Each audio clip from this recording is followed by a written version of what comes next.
Gautam neuro care brain stroke migraine fits brain and spine surgeries కి best neuro surgeon. తెలంగాణలో ఇక 33 జిల్లాలు కాదు 18 జిల్లాలే ఉండబోతున్నాయి.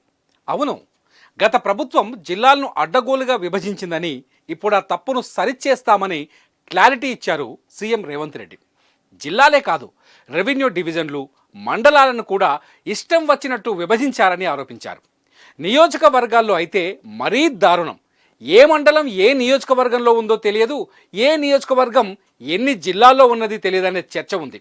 ఇప్పుడు ఆ తప్పిదాలన్నింటినీ సరిచేస్తామంటున్న సీఎం రేవంత్ రెడ్డి ఇందుకోసం ప్రత్యేక కమిషన్ను అపాయింట్ చేస్తామని చెప్పుకొచ్చారు. అయితే ఇప్పుడున్న 33 జిల్లాలను ఎన్ని జిల్లాలు చేస్తారు అంటే 18 జిల్లాలుగా మార్చే అవకాశం ఉందని చెబుతున్నాయి ప్రభుత్వ వర్గాలు.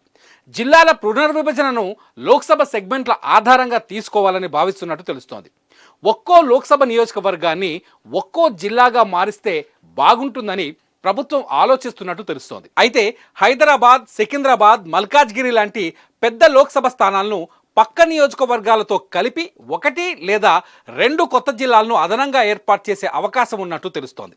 మొత్తంగా జంట నగరాలను 4 లేదా 5 జిల్లాలుగా విభజించే ఛాన్స్ ఉందని చెబుతున్నాయి ప్రభుత్వ వర్గాలు. బీఆర్ఎస్ ప్రభుత్వం కొత్త జిల్లాలతో పాటు కొత్త మండలాలు, రెవెన్యూ డివిజన్లను కూడా ఏర్పాటు చేసింది.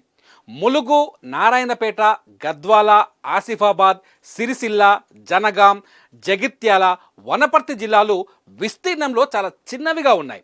కొత్త జిల్లాలను ఏర్పాటు చేసే సమయంలో ఒక పద్ధతి అవలంబించలేదనే విమర్శలు మొదటి నుంచి ఉన్నాయి. కొత్త మండలాలను ఏర్పాటు చేశారు, కానీ కనీసం ఆ మండలానికి కార్యాలయం కూడా కొన్ని చోట్ల అందుబాటులో లేదనే విమర్శలు ఉన్నాయి. కొన్ని చోట్ల 2 అసెంబ్లీ నియోజకవర్గాలు కలిపి ఒక జిల్లాగా మారిస్తే, మరికొన్ని చోట్ల ఒక అసెంబ్లీ స్థానం ఒకే జిల్లాగా మిగిలిపోయిందనే ప్రచారం కూడా ఉంది. కొన్ని జిల్లాలో 3 లేదా 4 జెడ్పీటీసీలు మాత్రమే ఉన్నాయి. ఒక ఎంపీ నియోజకవర్గం పరిధిలో 7 అసెంబ్లీ స్థానాలు ఉండగా అవి కూడా 3, 4 జిల్లాల్లో విస్తరించున్నాయి. ఆ ఎంపీ ఏదైనా చేయాలంటే ఆ 3, 4 జిల్లాల కలెక్టర్లు, ఎస్పీలతో మాట్లాడాల్సి వస్తోంది. ఇంకా విచిత్రం ఏంటి అంటే ఇప్పటి వరకు తెలంగాణలో 33 జిల్లాలు ఉన్నాయి తప్ప వాటి పేర్లను ఎవ్వరూ చెప్పలేని పరిస్థితి. ఆఖరికి రాజకీయ నాయకులు, ఎమ్మెల్యేలు, ఎంపీలు కూడా తమ జిల్లా పేరు తప్ప ఇతర జిల్లాల పేర్లు చెప్పలేకపోతున్నారు. ఇదంతా బీఆర్ఎస్ ప్రభుత్వం అడ్డగోలుగా జిల్లాల్ని విభజించడం వల్లే జరిగిందని స్వయంగా ముఖ్యమంత్రి రేవంత్ రెడ్డి చెప్పారు. ఈ పొరపాట్లన్నింటినీ గమనించి ప్రజల అభిప్రాయాన్ని సమగ్రంగా సేకరించి తెలంగాణ జిల్లాలను మళ్లీ ఏర్పాటు చేయబోతున్నట్టు క్లారిటీ కూడా ఇచ్చారు సీఎం రేవంత్ రెడ్డి. కొత్త జిల్లాల ఏర్పాటుకు శాస్త్రీయంగా అధ్యయనం చేస్తామని చెబుతున్నారు. సుప్రీంకోర్టు లేదా హైకోర్టు రిటైర్డ్ జడ్జితో ఓ కమిషన్ ఏర్పాటు చేస్తామని, అసెంబ్లీలో కూడా ఈ అంశాన్ని చర్చిస్తామని చెప్పుకొచ్చారు. అయితే కమిషన్ ఏర్పాటుకు ముందే ప్రభుత్వం కొత్త జిల్లాలపై కొంత చర్చ జరుపుతున్నట్టు తెలుస్తోంది. 33 జిల్లాలను ఎలాగూ రద్దు చేయాల్సిన అవసరం ఉందని, వాటి స్థానంలో పార్లమెంటు నియోజకవర్గాల ఆధారంగా కొత్త జిల్లాల్ని విభజిస్తే ఎలా ఉంటుందనే చర్చ మొదలైంది. కొత్త జిల్లాలే కాదు, కొన్ని చోట్ల కొత్త రెవెన్యూ జోన్లు కూడా ఏర్పాటు చేయాలని సీఎం రేవంత్ రెడ్డి ఆలోచిస్తున్నట్టు తెలుస్తోంది. హైదరాబాద్, సికింద్రాబాద్లలో పాత బస్తీతో పాటు మరో 2 అసెంబ్లీ నియోజకవర్గాలను కలిపి ఒక జిల్లాగా ఏర్పాటు చేయాలని ఆలోచిస్తున్నట్టు తెలుస్తోంది.